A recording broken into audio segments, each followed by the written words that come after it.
Ada satu ayat yang perlu kita diskusikan bersama, yang barangkali jarang kita dengar pembahasan dan penafsiran ayat ini.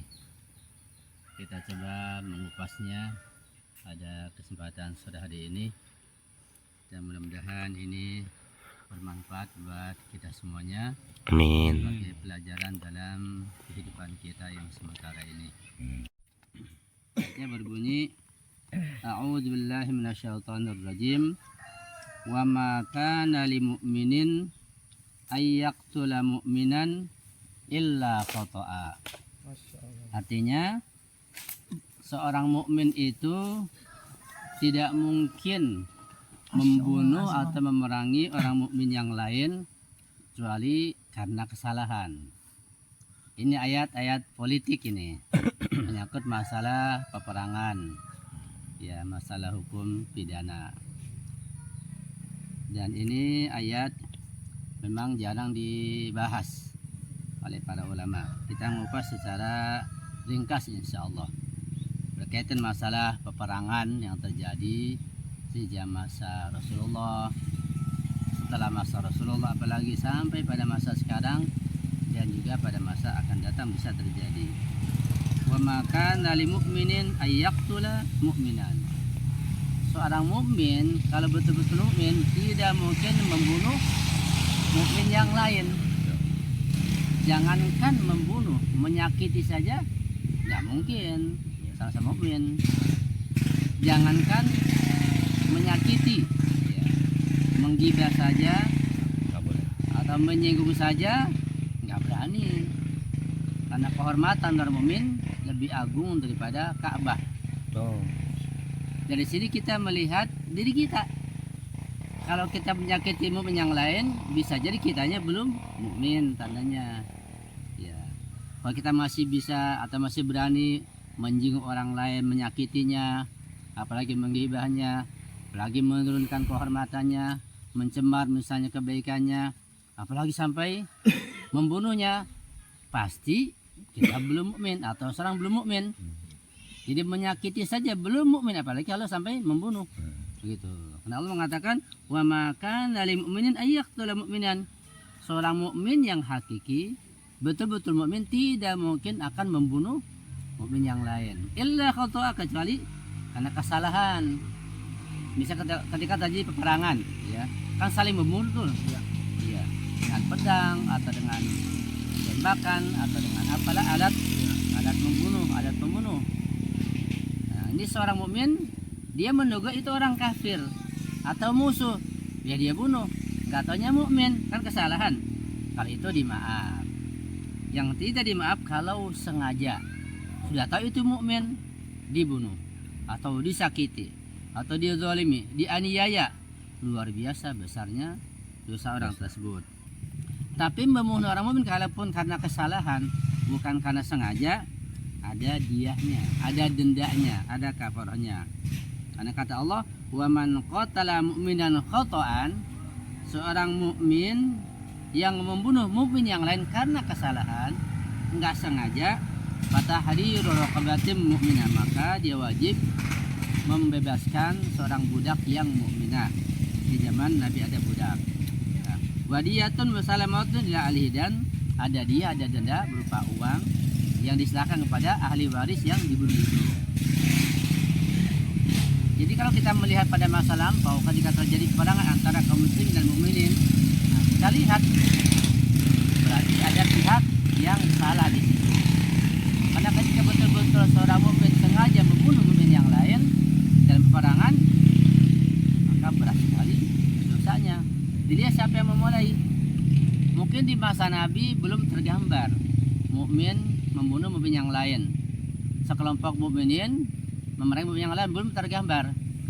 Setelah meninggalnya Nabi baru tergambar. Satu contoh misalnya, orang-orang yang dianggap tidak membayar zakat, yang dicap disebut ahlur riddah, orang yang murtad. Nah, itu perlu dikoreksi dulu. Apakah orang-orang yang tidak membayar zakat itu dikatakan murtad atau tidak? Nah, masih dibicarakan.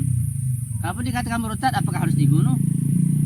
sara aja atau diadili dulu atau didenda atau bagaimana? Pimpinan mereka yang nggak berzakat namanya Malik bin Nuwairah dengan sekelompoknya, kami akan bayar zakat pada khalifah yang pertama. Ya ditanya dulu, kenapa antum mau bayar zakat? Ditanya dulu. Oh. Tapi dicap ahlur riddah sehingga diperangi. Dan dipimpin yang bareng adalah Khalid Al-Walid waktu itu. Ya. Dan yang terjadi setelah dibunuh Malik bin Nuwairah ini karena punya istri cantik, istrinya digauli. Dan Malik bin Nuwairah dipotong kepalanya sampai dibakar kepalanya. Itu sejarah mencatat seperti itu. Ya. Jadi dipertanyakan, kita harus teliti, kita tahqiq, kita pertanyakan, apakah orang yang tidak membayar zakat, sekedar tidak zakat dianggap murtad, tidak wajib diperangi? Kalau tidak wajib diperangi, ya itu nggak boleh. Jadi bagaimana hukum membunuh yang lain? Karena ada sejarah mencatatkan bahwa dia itu tidak membayar zakat, alasannya karena Khalifah Abu Bakar belum dibaiat oleh semua orang sehingga belum beresmi menjadi khalifah. Bahkan karena kedekatan Malik bin Nuwairah kepala suku pada Imam Ali belum membaiat Abu Bakar, dia masih menahan dulu. Karena kewajiban zakat diserahkan kepada khalifah yang resmi, yang asli, pada Imam Rasulullah. Ini dipertanyakan. Jadi seandainya kalau sengaja membunuh itu seorang mukmin, bahkan sampai dikosak istrinya, sampai dibengkak kepalanya, jarang nggak membuka, dosanya kayak apa? Setelah itu terjadi lagi, ada perang Nahrawan, ada perang Jamal, ada perang sipil kan? Kemudian itu kan antara kaum mukminin. Ini perlu kita pertanyakan, perlu kita teliti, perlu kita sejarah. Kalau kita buka sejarah itu, ini yang jarang dibuka. Kenapa terjadi perangan? Kenapa berperang? Siapa yang salah? Dan macam-macam. Itu tentang peperangan. Berikutnya sampai terjadi perangan yang sejak masa sekarang. Ketika ISIS masuk atau Daesh masuk ke Syria, masuk ke Irak, kan mereka membawa bendera ISIS. Pakai takbir la ilaha illallah. Benderanya kan la ilaha illallah. Tapi yang dibunuh siapa? Ulama, kaum muslimin, orang mukmin. Sampai seorang mufasir besar di Syria itu dibom. Nah, kalau ada unsur kesengajaan, pagi di belakangnya ada Zionis, berarti besar sekali dosanya. Apa dosanya? Ya, duduknya Allah katakan, wa may yaqtul mu'minan muta'ammidan. Ya. Wa may yaqtul mu'minan muta'ammidan, orang yang membunuh seorang mukmin dengan sengaja, tidak tahu itu mukmin dibunuh. Tidak tahu itu mukmin diperangi dengan sengaja, tahu itu mukmin. Fa jazaohu jahannam, maka balasnya adalah neraka jahanam. Khalidan fiha, kekal di dalam selama-lamanya. Membunuh orang mukmin masuk neraka kekal selama-lamanya. Ini kalau membunuh.